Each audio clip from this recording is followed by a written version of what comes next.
Assalamualaikum warahmatullahi wabarakatuh, Ibu. Waalaikumsalam.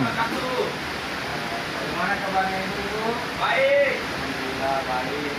Nah, jadi kita berjumpa lagi pada pertemuan kali ini. Kita akan membahas tentang modul 3, yaitu sesi 8. Dalam hal ini materinya pentingnya gizi dan layanan ibu hamil. Jadi sebelumnya saya ingin bertanya, apakah materi yang lalu sudah dipraktikkan di rumah masing-masing ibu-ibu? Sudah, Pak. Nah, alhamdulillah. Jadi dari kumpulan ini perhatikan, insya Allah karena itu gabungan tak, coba materi yang lalu kita kan sudah membahas tentang tabungan, bagaimana memanage keuangan, bikin persyaratan materialitas supaya sesuai pengelolaan di bawah ke masuk kata. Untuk materi ini selanjutnya kita akan membahas tentang gizi dan ibu hamil. Hal-hal yang penting yang harus kita ketahui tentang gizi, bahwa gizi itu akan mempengaruhi tumbuh kembang anak. Bagaimana anak nanti setelah dewasa itu berpengaruh sekali dari gizi yang diterima saat anak itu kecil.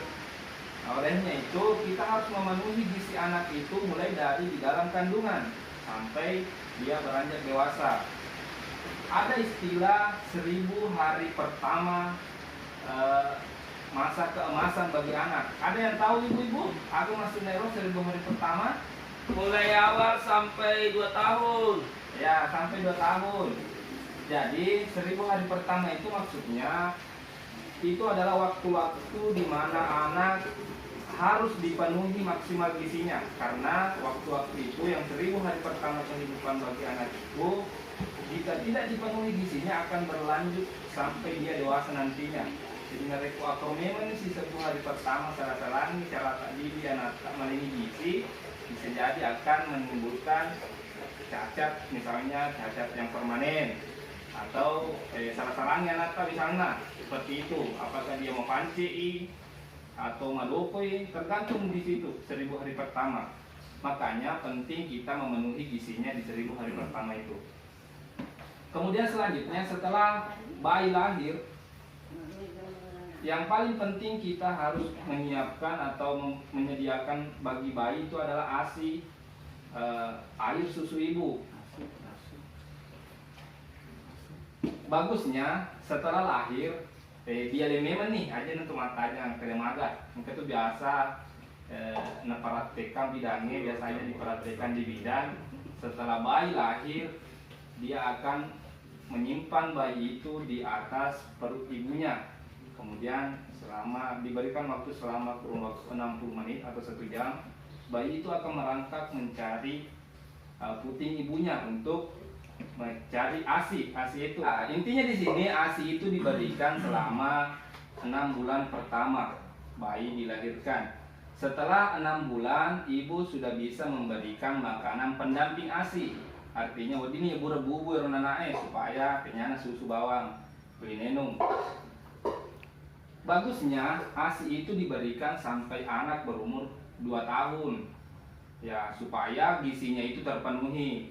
Kemudian sebelum bayi lahir, selama ibu hamil itu juga diharuskan bagusnya memeriksakan kandungan ke layanan kesehatan atau posyandu. Kalau untuk ibu hamil, selama kehamilan ibu hamil diharapkan datang ke posyandu untuk memeriksakan kandungannya sebanyak 4 kali selama kehamilan. Jadi kapan dia pemeriksa ke posyandu lebih sering lebih bagus. Jatuhin sosok ijoka alawang misalnya 1 kali 1 bulan itu mungkin lebih baik supaya kontrol perkembangan bayi itu akan lebih baik nantinya. Nah, saya kira seperti itu. Apabila ada hal-hal yang misalnya tidak diketahui atau gejala-gejala yang mungkin baru muncul pada masa kehamilan ibu-ibu, bisa ditanyakan ke bidan yang lebih mengetahui tentang hal itu. Setelah bayi lahir pun nanti akan dikontrol oleh bidan, makanya rutin ke posyandu untuk memberikan imunisasi. Imunisasi ini juga akan membantu anak untuk kekebalan tubuhnya supaya tidak mudah terserang penyakit. Saya kira itu hal-hal penting yang ingin disampaikan pada materi ini, pentingnya gizi dan layanan ibu hamil, supaya kita tahu gizi itu penting bagi anak-anak. bagi pertumbuhan anak dan perkembangan otaknya. Dan layanan kesehatan itu hadir untuk memenuhi kebutuhan dan pelayanan ibu hamil serta bayi yang sudah lahir.